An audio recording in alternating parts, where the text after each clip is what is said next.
berani yang memimpin kita di dalam doa? Saya Pak. Ayo silakan nak. Baik, teman-teman dan Bapak Guru, sebelum kita memulai mata pelajaran kita pada pagi hari ini, mari kita satu dalam doa kita berdoa. Bapa di surga, Bapa di dalam nama Tuhan Yesus, kami bersyukur Tuhan Tuhan sudah memberkati kami dari tadi malam hingga pada pagi hari ini. Dan pada saatnya Tuhan kami akan mulai proses belajar mengajar, kiranya Engkau pimpin dan sertai dari awal sampai akhir. Ini menjadi doa kami Tuhan di dalam nama Tuhan Yesus kami berdoa. Baik, terima kasih nak. Oke. Sebelum kita memulai pelajaran kita, oh iya Bapak lupa, kita harus absen dulu ya. Oke, Bapak absen dulu. Nurmiati, Hadir Pak. Susanti, Hadir Pak. Esi, Hadir Pak. Apriana, Puspita, Hadir Pak. Aldo, Hadir Pak. Medianto, Hadir Pak. Alicia. Hadir Pak. Oke, hadir semua ya Pak, sangat terlalu di kelas ini. Oke, Bapak suruh dulu dari sininya.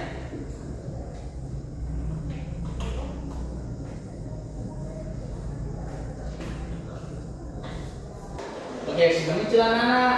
Sudah.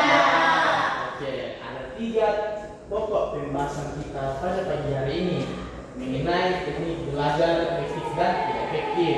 Yang pertama ada pengertian, yang kedua ada contoh kebiasaan belajar yang tidak efektif dan teknik belajar yang efektif. Oke, sebelum kita masuk ke materi kita, Bapak mau tanya satu-satu dulu. Ada tidak pengalaman langsung kalian yang bersangkutan dengan kebiasaan belajar yang tidak efektif? Ada tidak yang mau angkat tangan? Saya Pak. Ya, satu dong. Ya, Susan silakan. Tidak membaca, Ya, apalagi? menghafal saja, tidak memahami materi. Oke, bagus. Ternyata kalian ini kurang ternyata kalau soal belajar. Lalu pada teknik belajar yang efektif, ada tidak yang sudah belajar dengan efektif? Ada yang mau kasih contoh?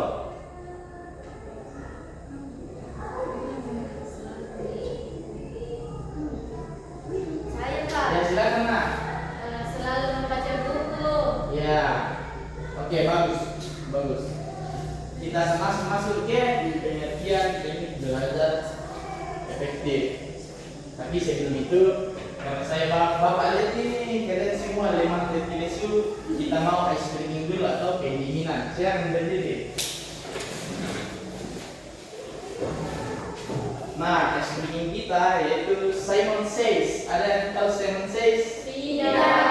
Jadi cara mainnya yaitu kalau bapak bilang Simon atau Simon saja ya supaya gampang bilang. Simon bilang pegang hidung, jadi kalian harus pegang hidung.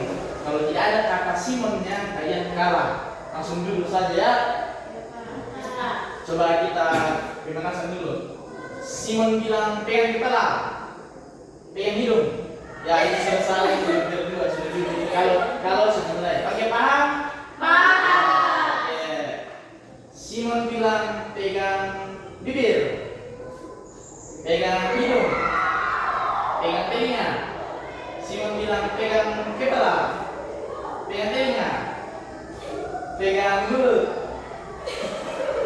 Aduh, ternyata dua yang kurang fokus ini. Simon bilang pegang leher, Simon bilang pegang telinga, pegang bibir. Dulu. Silakan dulu nak. Simon bilang pegang perut, pegang hidung, pegang kepala. Simon bilang pegang kepala, Simon bilang pegang hidung, pegang mulut. Ya, silakan. Ya, kita akan semakin cepat supaya semakin fokus. Simon bilang pegang perut, pegang kalipat. Simon bilang pegang kanan. Simon bilang pegang telinga, pegang leher. Ya, silakan dulu. Simon bilang pegang rambut, pegang telinga. Ya, dulu. Simon bilang pegang pinggang. Simon bilang pegang perut. Simon bilang pegang bahu. Simon bilang pegang hidung, pegang mulut, pegang telinga. Ya, dulu. Simon bilang tepuk tangan. Kompak. Simon bilang angkat tangan. angkat kaki. Si yang bilang lompat. Si yang bilang pegang telinga. Si yang bilang pegang mulut.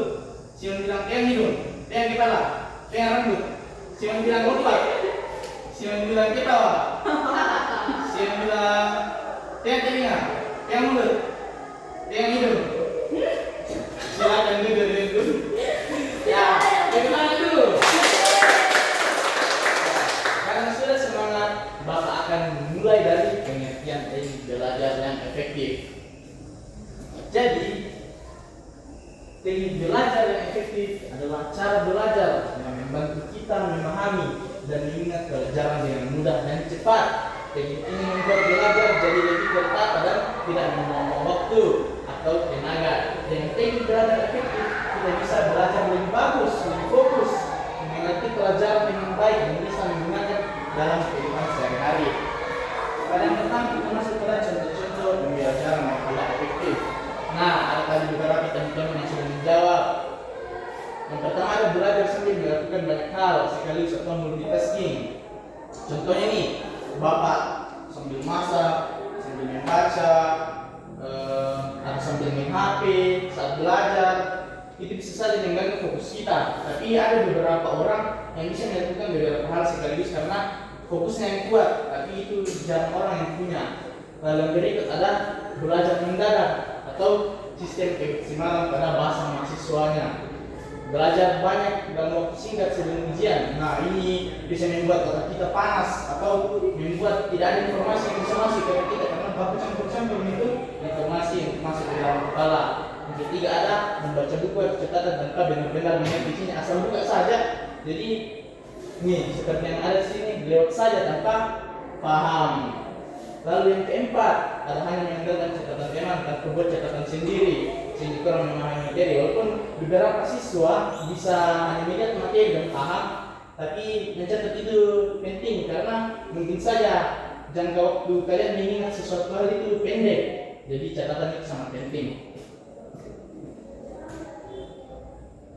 Nah, yang berikut ada teknik belajar yang efektif. Yang pertama ada Pomodoro. Pasti anak-anak baru dengar ya kata ini. Nah, Pomodoro itu cara belajar dengan membagi waktu belajar menjadi sesi-sesi singkat. Seperti 25 menit belajar, fokus selama 5 menit, istirahat selama 5 menit. Setelah 4 sesi begitu berulang-ulang, istirahatnya akan lebih lama. Jadi 15 atau 30 menit. Cara belajar ini membantu otak tetap segar karena fokus serta meningkatkan produktivitas belajar.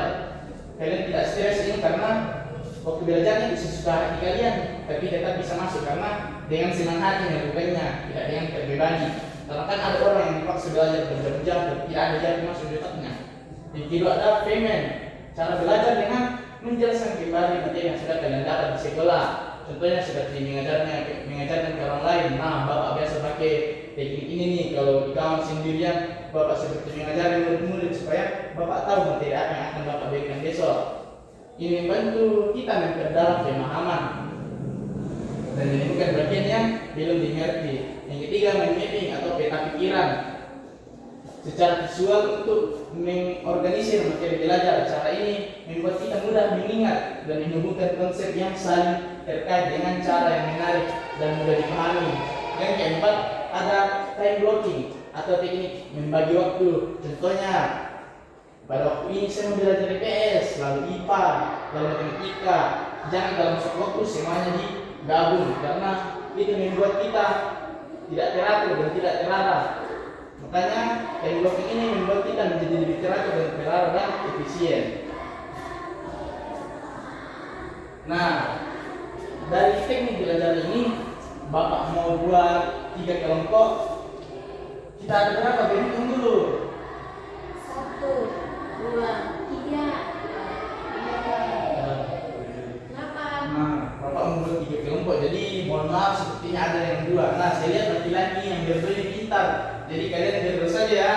Oke. Yang di sini kelompok 1, yang laki-laki kelompok 2, di sini kelompok 3. Nah, yang kelompok 1 akan mencari tentang teknik Pomodoro. Apa itu teknik Pomodoro dan pengertiannya. Lalu laki-laki akan mencari teknik belajar efektif yang mind mapping. Lalu yang di sebelah kanan Bapak akan menggunakan teknik payment. Oke, silakan berdiskusi dahulu ya.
Nah, cari juga dampaknya ya kalau belajar tidak efektif dan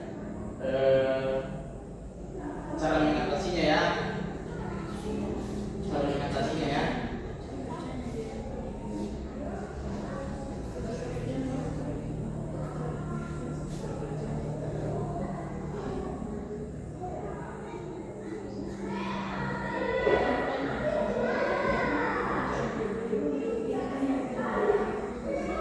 Bisa buka hati kalau mau cari ya anak-anak.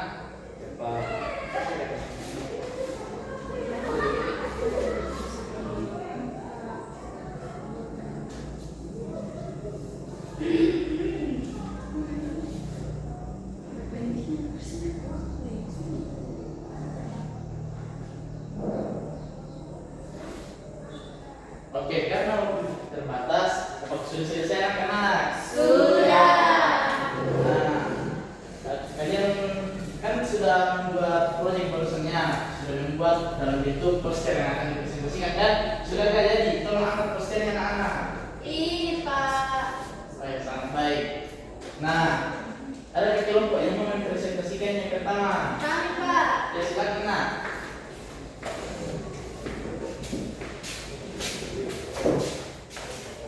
Tolong perlihatkan teman-teman. Ini teman-teman poster kami. Wow, sekali. Terima kasih ya. Terima Ya kasih. silakan mempresentasikannya. Ya, selamat pagi teman-teman. Selamat pagi. Kami dari kelompok 1, kami beranggotakan 3 orang. Kami akan mempresentasikan teknik belajar Pomodoro. Saya persilakan.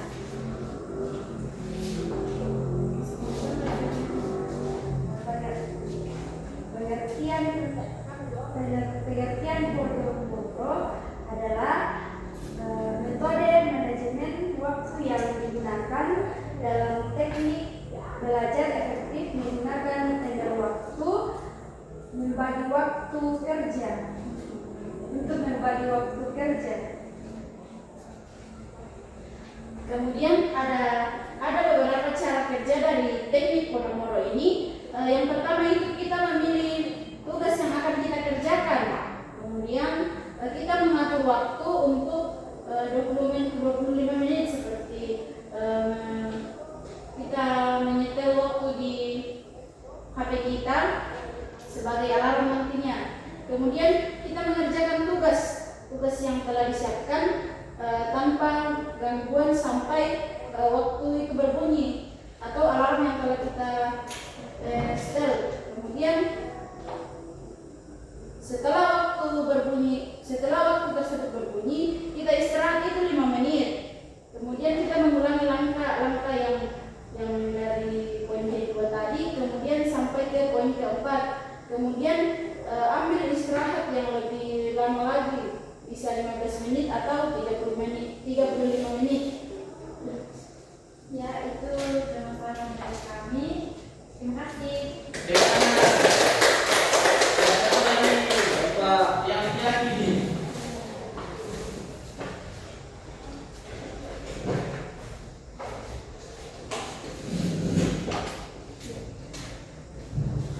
Selamat pagi teman-teman.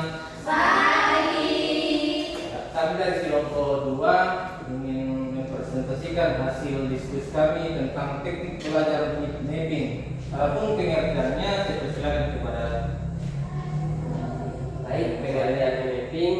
Mapping adalah proses membuat presentasi visual dari data, informasi atau konsep untuk menyederhanakan dan memudahkan pemahaman.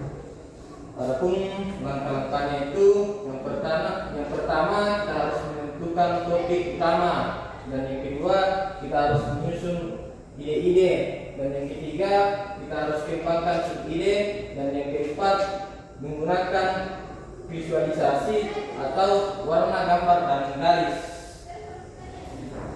Sudah? Sudah Pak. Oke, tepuk tangan dulu.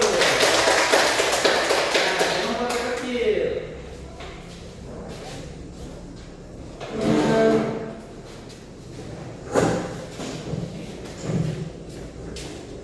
Ya, selamat pagi teman-teman. Pagi. Terima kasih atas kesempatan yang diberikan kepada kelompok kami. Di sini kami akan mempresentasikan hasil diskusi kami mengenai teknik belajar Figma kepada teman-teman yang bertugas. Dipersilakan. Adapun pengertian teknik belajar Figma adalah teknik cara yang sangat efektif untuk memahami konsep dengan lebih mendalam. Kemudian langkah-langkahnya. Ya, jadi langkah-langkahnya yaitu yang pertama memilih konsep yang ingin dipelajari, kemudian yang kedua menjelaskan dengan bahasa yang sederhana, kemudian yang ketiga mengidentifikasi kesenjangan pemahaman, kemudian yang terakhir kembali ke sumber belajar. Ya, sekian dari kelompok kami. Diucapkan terima kasih. Wah, sangat baik presentasi dari 3 kelompok tersebut. Tepuk tangan. Nah, dari beberapa teknik belajar efektif, adakah yang kalian dapat dari semua atau kesimpulan yang kalian dapat dari semua teknik yang kalian presentasikan? Iya, silakan Nak. Yang saya dapatkan dari materi ini, kita dapat belajar dengan mengatur waktu yang lebih baik lagi agar dalam mengerjakan tugas itu lebih teratur. Ya, tepuk tangan dulu. Oke. Dari semua hal yang kalian berikan, semuanya itu tepat, tidak ada yang salah. Jadi dari semua itu Bapak telah mengambil kesimpulan ternyata ada banyak teknik belajar yang efektif dan masing-masing kita itu cara belajarnya berbeda. Jadi dari semua teknik belajar yang Bapak perlihatkan, kalian bisa cari cara belajar kalian sendiri. Oke? Ya, Pak. Nah, sebelum itu Bapak akan memberikan tugas. Nanti kalian akan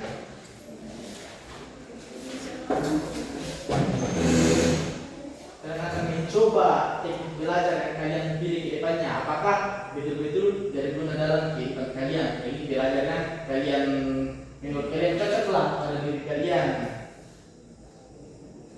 Oke, sudah ditulis anak-anak?